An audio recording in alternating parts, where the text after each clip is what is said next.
right. Happy Friday, class. Happy Friday, Ms.McKenzie.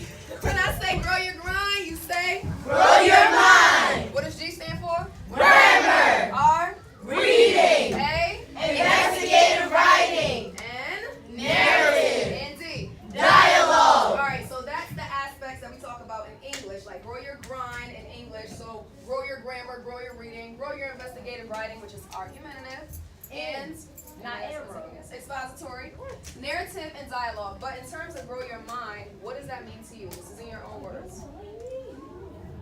Expand your knowledge. Expand your knowledge. What does that mean? Somebody build on Amaya's answer. Expanding your knowledge would be basically learning, paying attention in class, like learning about. Yeah, that's all good. But what if you fail? Everybody fails. So when I say grow your mind, I'm asking you to really think about your mind as an opportunity to grow, right? As a real, tangible brain muscle to grow. So what am I really asking you to think of? Take the initiative to learn on your own, just to still sit in a classroom and think, oh yes, well, lessons and lessons. Like go home and actually learn something, read a book, do a workbook or something. Take your own initiative to learn. Nail on the head. Anybody else want to add to that? Oh, she basically said it. She basically said it. She got it? All right. Leave the desk. Everybody up here, leave the laptops where they are.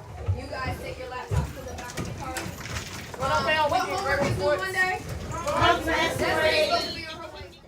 All right, girls, let's bring it back. So, I'm just gonna highlight what you all found from Confetti Girl. So far we have a really solid start to our paper, and so what I want to say is that again, using this outline guarantees that you all have an answer. Do you all see how this may be different than you just starting to type? Yes. Because you wouldn't address everything in the question if you just start to type. You may explain the differences in points of view from their parents, but are you really organizing it in a way that you can show your answer and support it with evidence right after?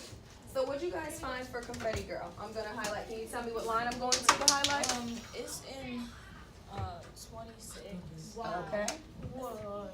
26. Did you guys find the same thing? And I said, and it was like the last line. It said he might say I'm mad, but when he goes on the scavenger hunt for his book, I realized that I really don't. Good. Can I broaden this last part to say nothing's more important than his books? Yeah. Awesome. That's what we hear. So this is what I would definitely agree to. Nothing's more important than his books and vocabulary words. He might say I matter, but when he goes on a scavenger hunt for a book, I realize that I really don't. Did you guys have anything different?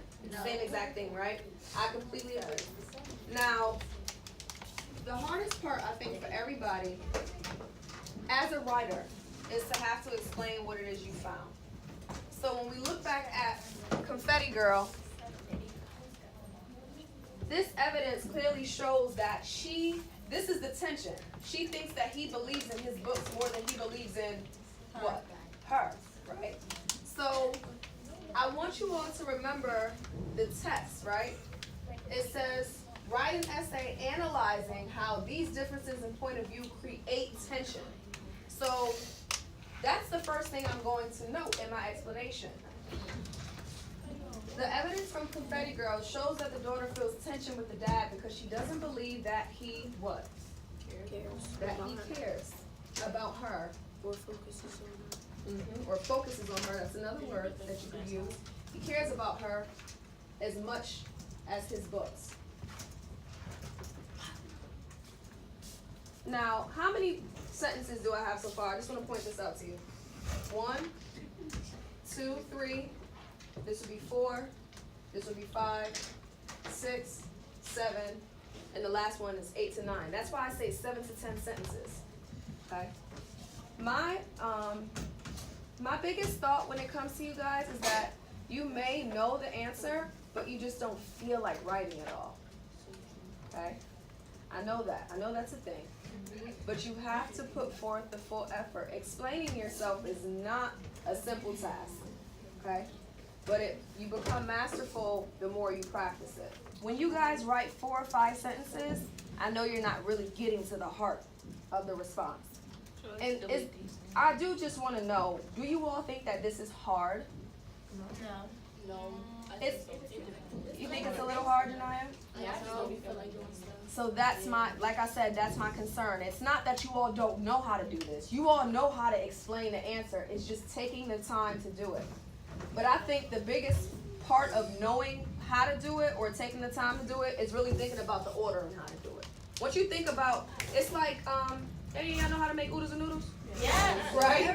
So, some of y'all might crush them up and put them in how many of y'all use the microwave versus the pan? So,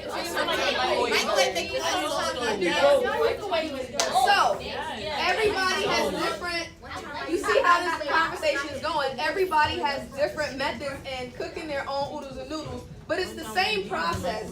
Water, boil, seasoning. Am I right or am I wrong? When you get the process, you can say whatever you want. You can make this however you want. But as long as you follow the process, you'll have what you need to have a good response. I just want to see if this was helpful. Thumbs up, thumbs in the middle, thumbs down. Thumbs up, middle, down. I think that you all are going to do good on this part test.